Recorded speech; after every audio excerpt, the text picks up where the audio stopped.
অমুক তাল বাহানা করে মানুষের দিকে বিভ্রান্ত না ছড়িয়ে আসুন, নিজের জনপ্রিয়তাটা যাচাই করেন, গ্রামে যান, প্রতিদিন আমার লোককে পুশ করে ঢুকিয়ে দিবা আর আমি ভারতে বন্ধু বলবো, সেই বন্ধু আমার দরকার নাই। 71 সালে যুদ্ধ করেছে, একটু আগে মুক্তিযোদ্ধা মন্ত্রণালয়ে আমার মিটিং ছিল, সেখানে জেনারেলদেরকে যারা যুদ্ধ করেছে আমাদের সাথে পা দেখে পা ধরে সালাম করতে ইচ্ছা করছে। প্রিয় ভাইরা, যে যুদ্ধের মধ্যে দিয়ে একটা দেশ পেলাম, সেই দেশের বিরুদ্ধে ষড়যন্ত্র করে সেই দেশকে ছোট করে একটি দেশের প্রতি তারা সমর্থন দিয়েছেন। ক্ষমা আর ভুল অপরাধ এক নয়, অপরাধের বিচার করবে শেষ দিকে মৃত্যুর পর আল্লাহ, আর এই পৃথিবীতে অপরাধের বিচার করবে জাস্টিস, বিচারপতিরা। তাই আমি স্পষ্ট ভাষায় একজন মুক্তিযোদ্ধা হিসাবে, একজন রাজনৈতিক কর্মী হিসাবে আজকের এই দল থেকে বলতে চাই, অনুগ্রহ করেন, আপনারা আমাদের বন্ধু ছিলেন, বন্ধু থাকেন, কর্মসূচি নিয়ে রাস্তা নামেন, অমুক তাল বাহানা করে মানুষের দিকে বিভ্রান্ত না ছড়িয়ে আসুন, নিজের জনপ্রিয়তাটা যাচাই করেন, গ্রামে যান, আসুন লড়াই করেন। শেখ হাসিনার সাথে বন্ধুত্ব করে কয় সিট পেয়েছেন? যে শেখ হাসিনা বাংলাদেশের অস্তিত্ব পার্শ্ববর্তী একটা দেশকে বিক্রি করে দিয়েছে। পদ্মায় পানি থাকবে না, তিস্তায় পানি পাবো না, ফেলানির লাশ তার কাটায় থাকবে, আর প্রতিদিন আমার লোককে পুশ করে ঢুকিয়ে দিবা আর আমি ভারতে বন্ধু বলবো, সেই বন্ধু আমার দরকার নাই। এমন বন্ধু চাই, এমন প্রতিবেশী চাই, যেই প্রতিবেশী হাসপাতালে থাকা এরশাদকে বিনা দস্তখতে এমপি করতে পারে। এমন বন্ধু চাই না যে বন্ধু হাসিনাকে আশ্রয় দিয়ে জুলাই জুলাই আগস্টের এই বিপ্লবে হাজার ছাত্র জনতাকে আহত করে হত্যা করে পালিয়ে গেছে, তাকে আশ্রয় দিয়েছ। এমন প্রতিবেশী দেশ বন্ধু আমরা চাই। যদি সৎ সাহস থাকে, যদি বন্ধু হতে চাও, যদি বাংলাদেশের মানুষকে ভালোবাসতে চাও, যদি বাংলাদেশে গণতন্ত্র চাও, দেরি আর করো না, হাসিনাকে ঠেলে পাঠিয়ে দাও, আর দেরি করো না।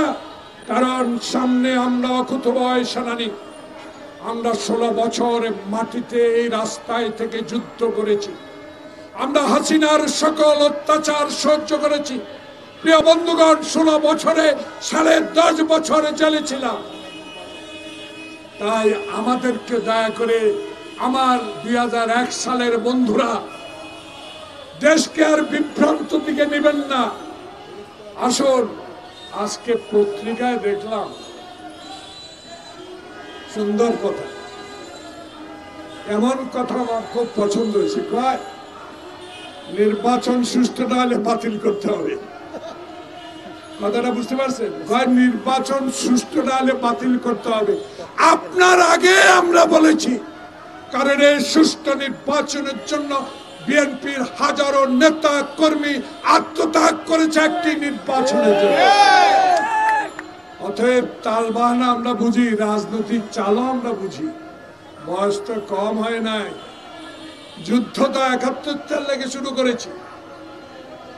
তাই আজকে অনুরোধ জানাবো বাংলাদেশ সরকারকে, পৃথিবীর সবচেয়ে একজন গ্রহণযোগ্য ব্যক্তি আমাদের একটু দূরে বসে আছেন, তার কাছে অনুরোধ জানাবো সোজা পথে চলেন, চলে আসছেন এখনো চলেন, ডানে বামে কোনো জায়গায় যাওয়া যাবে না, প্রথমার্ধে নির্বাচন দিতেই হবে। তাই জাতীয়তাবাদী উলামা দল অতীতে লড়াই করেছেন, আবার লড়াইয়ের জন্য প্রস্তুত হন।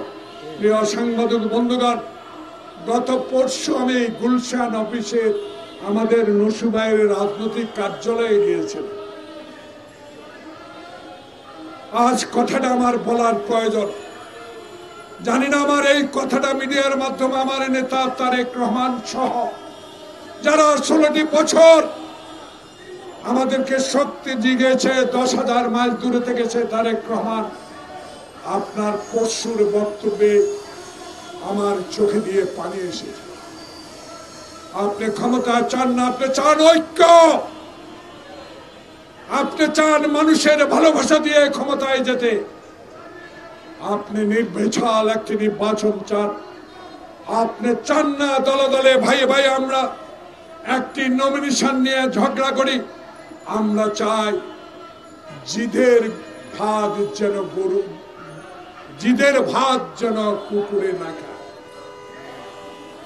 তার এই বক্তব্য আমার এই রাজনৈতিক জীবনের চিরস্মরণীয় থাকবে বন্ধুগণ। আজকে এই উলামা দলের আপনারা 5 ওয়াক্ত নামাজ পড়ার লোক, মসজিদে আজান দেওয়ার অনেক লোক, মসজিদে জামাতে নামাজ পড়ার অনেক ইমাম সাহেব আছে। আমি অনুরোধ জানাবো, কথা শোনেন, কে বেচতে নেবে এ কথা বললে ভোট এত সহজ নয়। ভোট শহীদ জিয়া থেকে শুরু করেছে এই দেশে শেখ মুজিবের কন্যাকে শেখ মুজিবেই ফেসিবাদ বানিয়ে দিয়ে গেছে। ভোট চুরি করছে, করে নাই শেখ মুজিব? গ্রেপ্তার করে আনে হত্যা করে নাই মানুষকে? নিজের বাসার ডাইনে বামে চোর বলে নাই? গোলাম মুস্তফাকে বলে নাই 6 কোটি কম্বলের মধ্যে আমার কম্বল কোথায়? ব্যাংক ডাকাতির কথা বলে নাই? হেলিকপ্টারে করে ভোটের বাক্স আনে নাই? 1 মিনিটে গণতন্ত্র শেষ করে নাই? সবই তোর শেখ মুজিব সাহেবের মাইয়া আপনার যা করেছেন, আপনার মেয়ে হাসিনাও তা করে ক্ষমতায় থাকতে চেয়েছে। জনতা এমন শক্তি, আল্লাহর দেওয়া শক্তি, সেই শক্তি দিয়ে আপনি বিতাড়িত হয়েছেন। তাই আমি শেষ আহ্বান জানাবো, আসুন আর হিংসা নয়, আর বিদ্বেষ নয়। 71 সালে যে যুদ্ধের মধ্য দিয়ে বাংলাদেশ স্বাধীন করেছি, সেই যুদ্ধের কথা স্মরণ করে, সেই জুলাই আগস্ট বিপ্লবের কথা স্মরণ করে আসুন ভাইয়ে ভাইয়ে ঝগড়া না করে নিজের কর্মসূচি নিয়ে মাঠে গিয়ে নির্বাচনকে ব্যাহত করবেন না।